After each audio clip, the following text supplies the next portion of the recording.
Finance. Presented by Say What Radio. Ladies and gentlemen, let's go!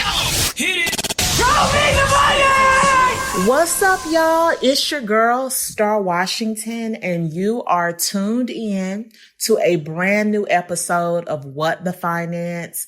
Y'all, please do not crucify me. I know it has been several weeks. So much has been going on. My life insurance business has really picked up with this pandemic. You know, my market is primarily seniors, but you know what? So many of my age group, friends of my age group, family members of my age group have reached out to me, have passed my information along to their friends and family. So I have been super busy, which is an excellent thing. I've also moved since we've last spoken. When we last spoke, guys, I was living at my dad's house that, you know, he inherited, that I inherited. Me and my brother both inherited the house. And I made the difficult decision to sell my ownership of the house to my brother. And it was a really hard decision because I took care of my dad in that house. And, you know, that's also the house that I grew up at. And just being there after he passed away really provided a lot of comfort. It also provided a lot of financial help because it was paid off. But you know, guys, it was time for me to move on. So I did. I moved. I have my own place. I have a house and I love it. And it's forcing me to grow. It's forcing me to do things out of my comfort zone because, you know, now I have more of a financial goal that I have to accomplish. So it's just making me work harder. But it's also just kind of giving me a new lease on things. The lighting in my new home is great. I love the colors. I love the location. I just love it. So that's why I have been out of pocket for so long. But guys, on today's episode, what I really wanted to talk about is just the importance of planning for the future. And I know that sounds really general.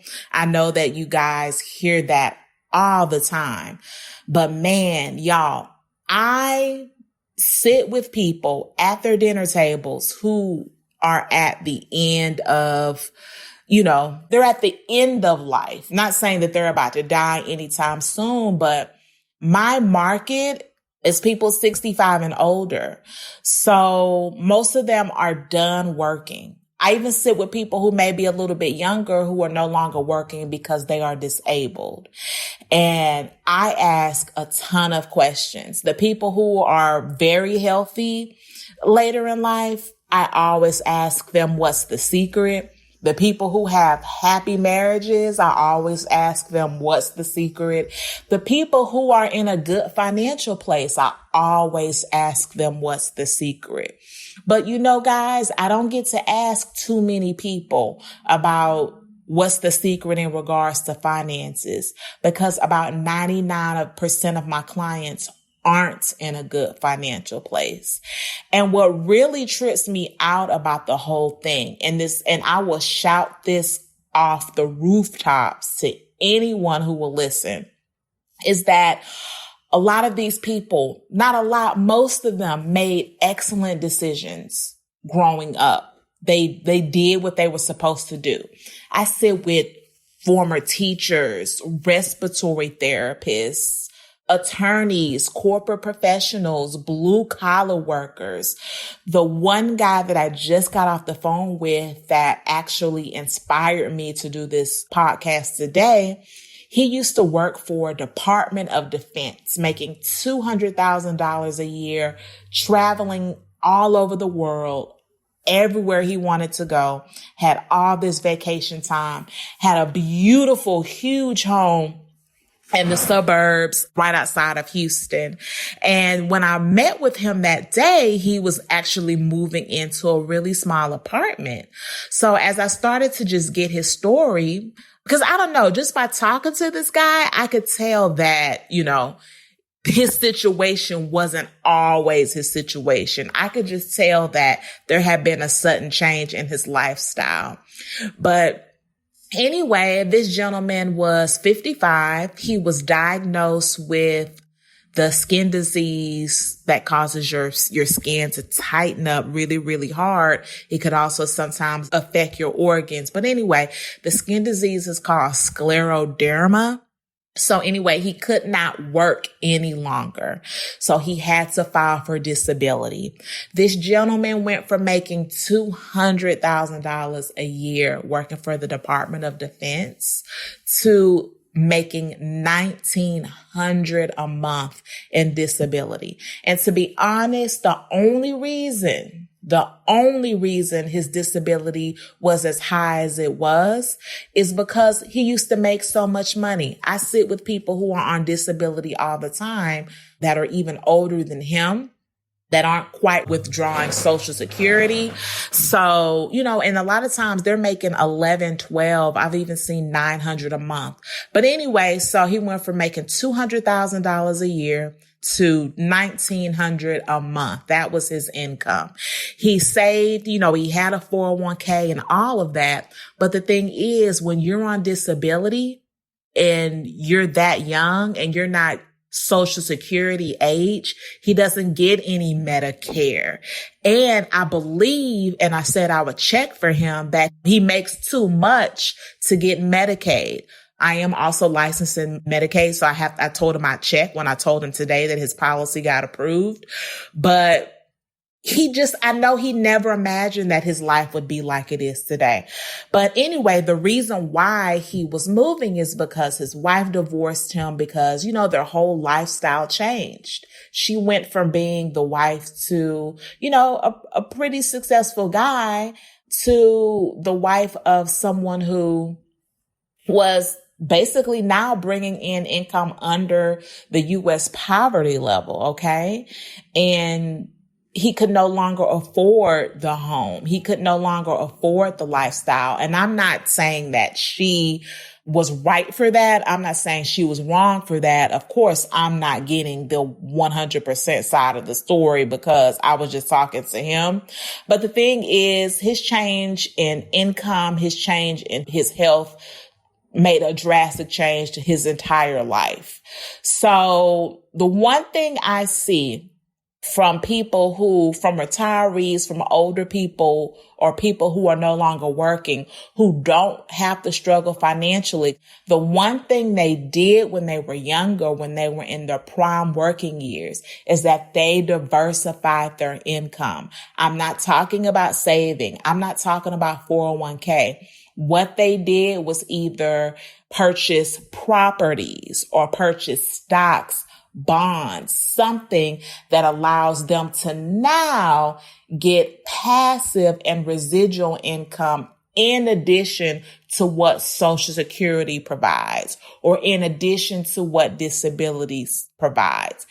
Every single senior that is not struggling financially, that lives on their own. Let me add that, because some people have moved in with their children and with their grandchildren. So they've eliminated the biggest expense that most people have, which is housing. A lot of them don't drive anymore, so they've eliminated that expense.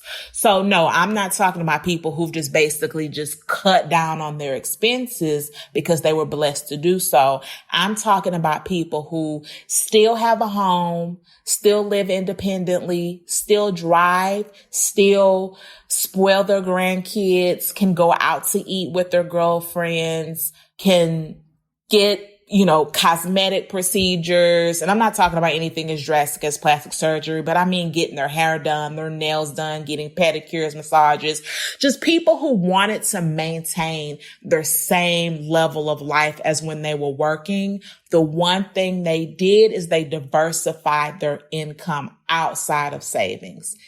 I see it all the time. People who didn't do that, no matter how successful they were in their working years, they struggle after they stop working. Guys, $100,000 sounds like a lot of money in a 401k. $200,000 sounds like a lot of money in a 401k. The truth is most people don't even save that amount. Most people don't save $200,000 in their 401k. They just don't. Most people don't put that much money into the 401k, even when they have a system that's matching. It just doesn't happen. So y'all, just for an example of just how you can see how fast that money goes, let's say that the last year of your full-time job, you were making $60,000 a year. So you have the bills of someone making $60,000 a year.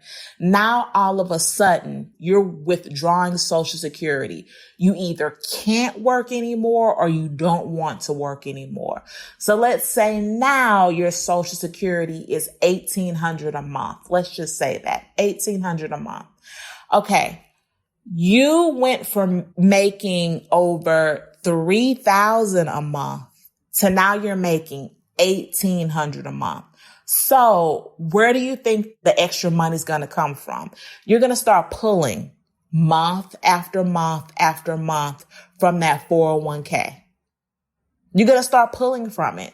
Now you also have, as you're getting older, you have more medical expenses.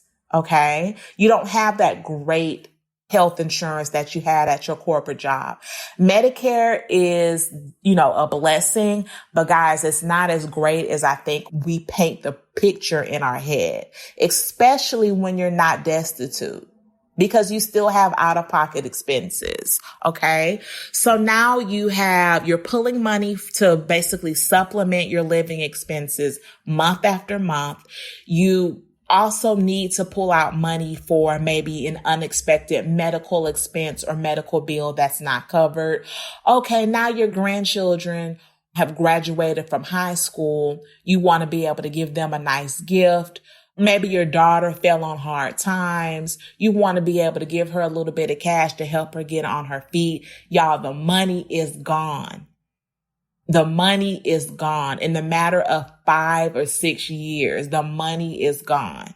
Okay. So now this person is now 70 years old and all they have is that $1,800 a month. They don't have another dime. And it didn't matter that they were making $60,000 a year for the last 20 years or what have you.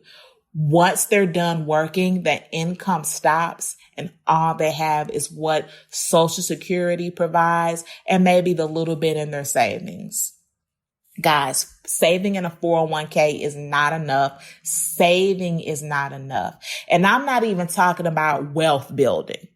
Like that's my goal, but I'm not even talking about wealth building. I'm keeping it real with you guys. I'm talking about just being able to maintain the life that you've become accustomed to.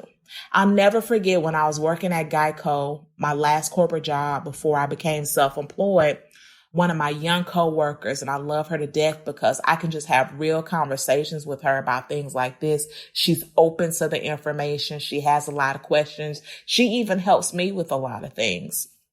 But anyway, she was telling me that her aunt, did really well for herself and she was set to retire. But she said her aunt paid off the house that she lives in, kept the house up. The house is cute, clean, well decorated, well maintained, but she couldn't understand why her aunt never upgraded. She couldn't understand why her aunt never purchased a bigger and better house, because that's what we do as time goes by. When we start getting comfortable making a certain amount of money, our nature feels like we want us to do bigger and better. I'll never forget, like my dad would tell me all the time, how a lot of his friends would say, it's time for you to move. It's time for you to buy another car. It's time for you to sell that house and buy another house. And my dad's reasoning was always, well, where was he going to live when he retired? See, people don't think of that. Yeah, you are living well now because you don't have, rent. You don't have a mortgage. Not too many people, unless they're independently wealthy, can afford to pay a whole mortgage on a retirement income. My swim coach that y'all may hear me talk about is wealthy. She invested in the stock market. She and her husband invested in the stock market in their 20s all the way up to currently still investing. So, they have their Social Security. Her husband worked as an attorney until he was like in his mid 70s. But their income, the way they're able to help their grandkids and pay for their college education and pay for their private high school education is because they're living off of the residual income from their investments that they made years and years ago.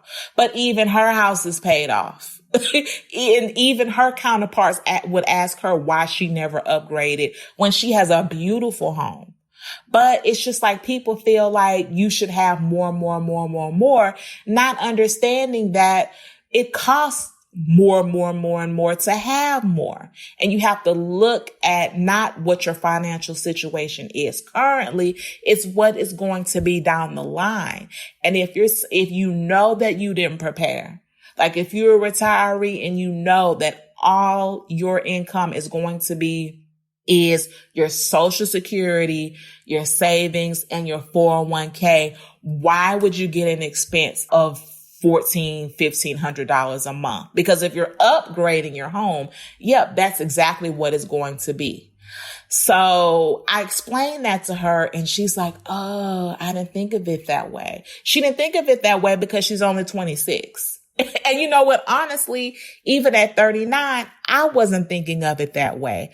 I didn't think of it until after my dad passed away, until he was able to leave a legacy to our family, and I understood why he held on. I understood. So guys, I just wanted to come to you while this was on my heart. Like I said, I know it's been a while, but I said, you know what? I have got to get back on my podcast and I have to share this information with my listeners. I meet with about 20 seniors a week in person, all ages, all races, all cultural backgrounds. Y'all, and I'm telling you what I see. I'm not telling you what statistics say. I'm not telling you what's passed around on social media. I'm not even giving you information just from my own experience. I'm telling you what I see. And I see this all the time. Prepare. Everybody's not meant to be self-employed. Everyone is not meant to be an entrepreneur, and everyone may not want to be. That's fine. People get really, really testy when you start talking about additional streams of income. They automatically start thinking you're talking about being a boss, quitting your job, doing this, doing that. I'm not talking about that. I'm talking about finding a way to make passive and residual income when you are no longer to make active income. And I gave you some ways in which you can do that. You can get into real estate. You can get into real estate. Rental income is considered residual income. Okay. You can invest into the stock market. If you're young, start now. Start now because you need time for it to build that compound interest. But stocks and bonds, there are ways that you can build residual income. You can start a business, a little side business while you have a job, that when you can no longer do your job or you no longer desire to do your job, you can make money from the side business, specifically businesses that you can do forever, things online, e-commerce, or something where you can have a system in place to where when you can no longer do it, someone can do it for you and you still can be reaping the financial benefits. Okay. That's an example. I'm actually starting open enrollment. I'm going to be helping seniors with their Medicare. The great thing about helping seniors with their Medicare is that not only do you get paid for when they make a switch to an insurance company, but these insurance companies pay us for as long as the client lives, as long as they stay with that company. So I'm diversified. I'm figuring out ways to do that. So guys, just research.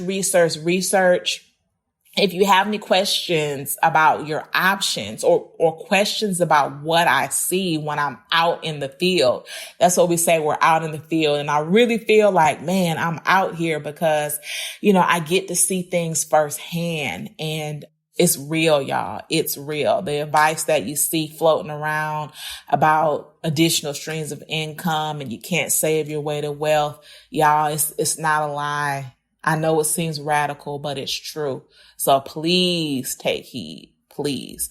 All right. So thank you guys for tuning in to this episode of What the Finance. I hope this was beneficial to you. As always, please reach out to me if you have any questions. You can always find me on Instagram at Starr, Starr Washington.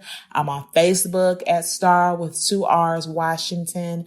And I actually have a new business line. It's 832-464-8525. And I'm working on my website that's going to be able to deliver a lot of financial and just lifestyle information to you also. All right, guys. Thank you so much for tuning in. Have a great day. Bye.